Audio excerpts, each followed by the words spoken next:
So let's actually go set the max and min values. Let's expand these tables out. This allows us to track the closed loop compensation a little bit better in terms of how much we're going to add or subtract when we're looking at the wideband reading compared to the desired mixture aim and allowing the ECU to compensate.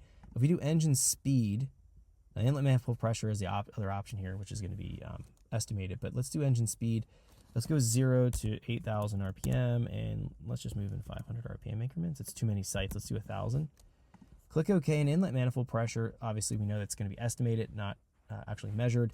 We'll go to generate 0 to 100 kPa and move in 20 kPa increments, not 1,000, 100. All right, let's just for right now zero the whole table out and the maximum here as well. We'll just zero that out. And we'll talk about how to deal with this once we actually fire up the engine and kind of get things going. Looking here, stage injection is not used, so we're not going to do anything with that. Let's go here to setup, and we went through that setup configuration when that last training module.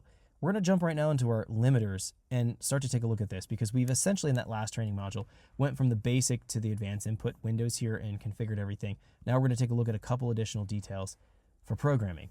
So under our limiters, the Motec's always going to use the lowest limiter called out at any given time. What I'm going to do here is set all of my limiters to 10,000 RPM,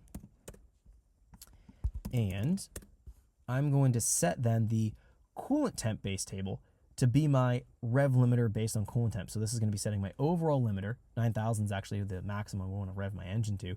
And we're going to find once the engine's hot, 120 Celsius and warmer, I'm going to go ahead and start to bring down my maximum engine speed to something like 5,000 and then something like 2,000. So that way I can't allow the engine to run while it's overheating.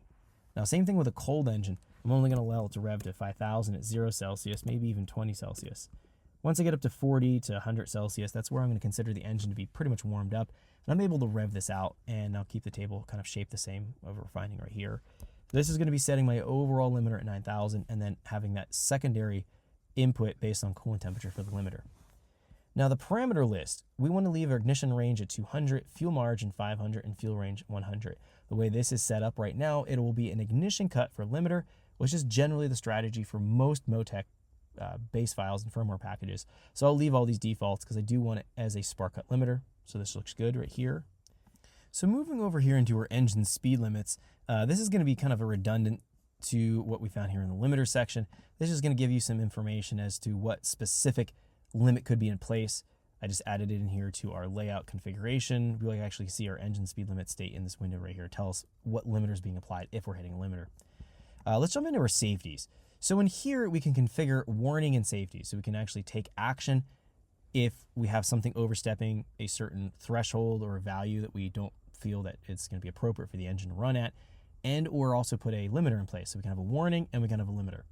So there's a lambda safety. Now I normally would set this up for a forced induction engine. Because this is naturally aspirated, I'm not going to do anything with this. I'm actually going to leave this off. The ECT safety, we can see right here, it's enable. There's a maximum engine speed limiter at 9,000 if we start to get above 95 Celsius. Now I'm going to go set this a little bit higher, maybe something like 104 Celsius. So I'll allow that warning to go on there. But because our rev limiter is already set up based around coolant temperature, I'm going to set this to 10,000 RPM and get that out of the way.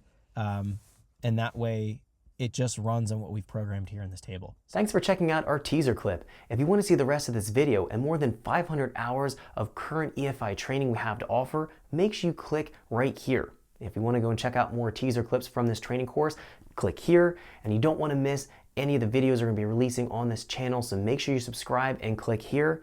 Thanks for watching, and I'll see you guys later.